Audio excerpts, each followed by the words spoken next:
என்னாலும் நல்லவர்க்கு ஏழைகளின் மனம் தாண்டா பொன்னான வீடாகும் அதற்கு எது ஈடாகும் உண்டான செல்வம் எல்லாம் அன்றாடம் வரும் போகும்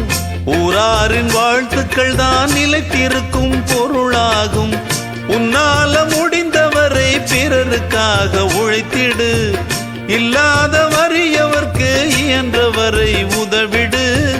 கண்ணீரை கண்டவுடன் கைவிரலால் துடைத்திடு உன் பேரை சரித்திரத்தில் மனிதன் என்று பொறித்திடு இன்னொருவன் வாழ ஒரு ஏணியைப் போல் மாறு உள்ளம் உள்ள உன்னை இங்கு வெல்லுறவன் யாரு மண்ணில் வாழும் மக்கள் நெஞ்சில் நிற்கும் உந்தன் பேரு இந்த வீடு நமக்கே இந்த வீடு நமக்கு சொந்தமில்லை பாடுடா சின்ன தம்பி அதனால்